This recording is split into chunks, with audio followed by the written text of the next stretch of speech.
On the 24th and the 25th May 2017, the International Center for Evaluation and Development, ICED, held its inaugural Regional Evidence to Action Conference in Nairobi, Kenya, at the Park Inn Hotel, which had just been officially opened by the President of Kenya, His Excellency Uhuru Kenyatta.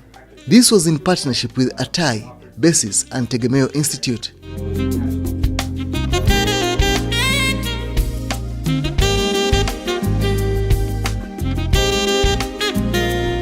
The objective of this conference is to promote evidence from rigorous impact evaluation and research, and to increase uptake and utilization of research and innovation in evaluation to influence policy and drive changes at national, regional, and the global level.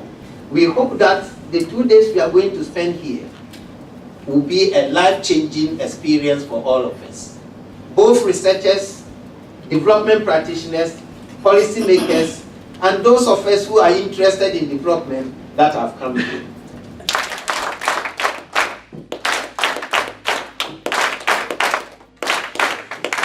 The conference attracted over 200 participants from Southern, Eastern, and Western Africa. First and foremost, on behalf of the Kenya government and the people of Kenya, I wish to warmly and formally welcome all delegates attending this conference here in Kenya. I'm extremely delighted to be here today to preside over this historic occasion and marking the official opening of the first ever East Africa Evidence to Action Conference on Agricultural Development and food security. ICED has come to fill a serious gap in evidence-based development policy formulation, especially in the transformation of African agriculture. This conference should afford us an opportunity to leave behind, even for a few days, our particular worries in our various positions of responsibility, and to explore ways to engage in more productive communication.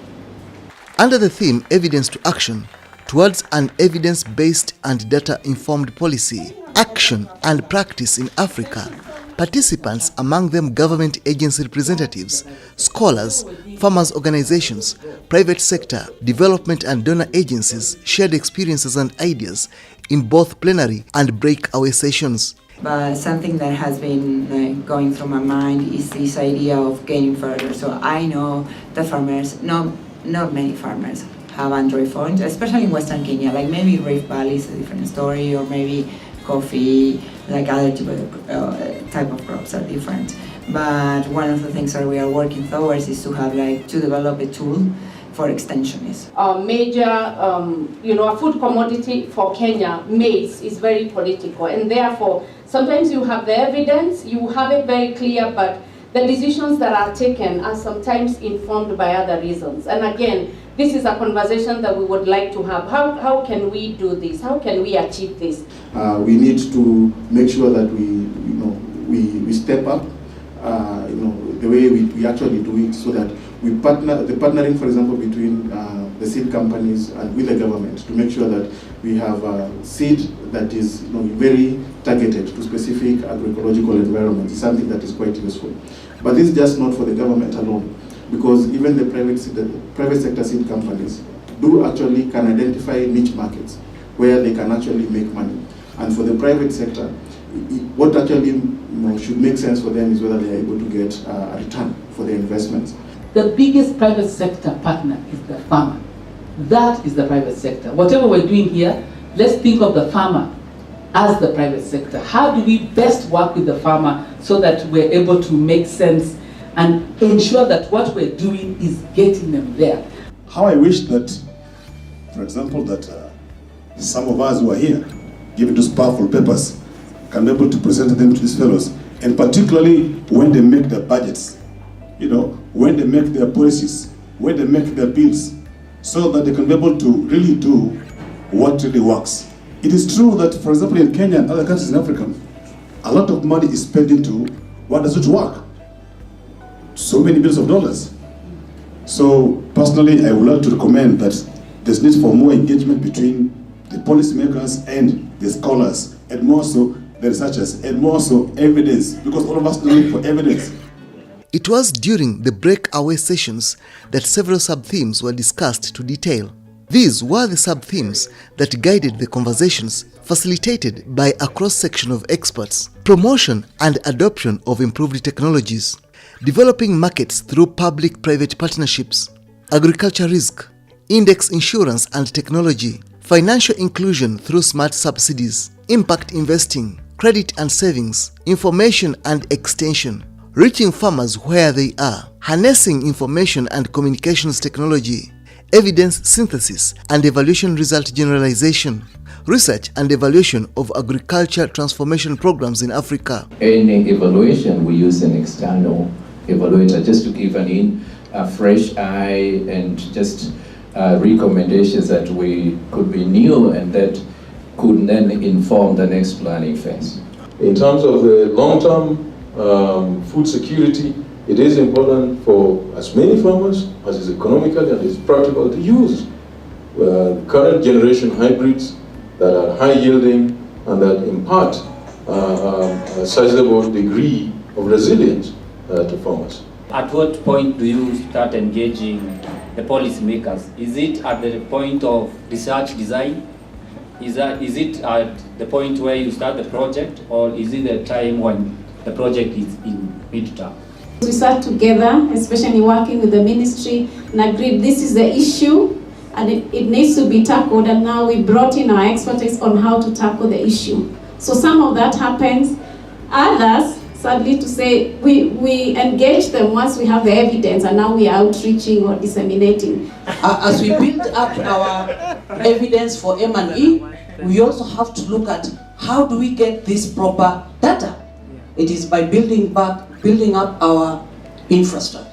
And not in the international institutions such as ILRI and BEGA and so on, also in our national institutions, where you heard her speak in the national institution, and you hear me speak from a national institution. We need our infrastructures established, and then you will get proper data for the M&E to provide your evidence. On the sidelines of the conference, various institutions exhibited their projects and activities, while some of the stakeholders held business-to-business discussions. They're now cutting the cake. You know, when there's a marriage, there has to be a cake. This helped them to engage potential partners in supporting their current and future activities. It was under such circumstances that ICT signed a memorandum of understanding with the Campbell collaboration. I said yesterday in my talk that we're on the verge of an evidence revolution. Actually, I think we've gone past that verge, over the threshold, and you all here are the revolutionary vanguard to take that revolution forward. And ICT is the organisation to help make that happen, not only here in Africa, but actually in the global south, as David said, and that's why it's international in the name. As the ancient Greek proverb says, there's always something new out of Africa. And we were hearing David saying there's now innovation in methods research on evaluation being done here in Africa to take those methods out across the world. So it's truly actually a global revolution being led by African researchers. And so the Campbell collaboration is very proud to be able and honoured to be able to support that revolution. And putting them in a uniform way to inform policy is something that ICE is going to work on, and we are very happy to partner with Campbell so that we can promote such systematic review and synthesis in Africa. Thank you. Not only in partnership between Global South and the North, it's between Africa and the North. I think that is absolutely excellent. And it could not have been done on a more appropriate day. Today is the Africa Day. Let's give it a round of applause. And so all the African leaders who fought for independence and to create an organization of African unity that has become the African Union of today, including the leader of Kenya at the time, Jomo Kenyatta. I'm sure they are all rejoicing somewhere that the sons of Africa have come together to try to bring a change in the way that evaluation is being made and to try to infect the minds of their leaders so that they can use evidence to formulate policy. I'm delighted that you have come out with clear recommendations on how research and evidence can be used to improve seed systems, enhance soil health, improve post-harvest storage, strengthen rural institutions and develop mechanisms for market access for Africa and South Asian farmers.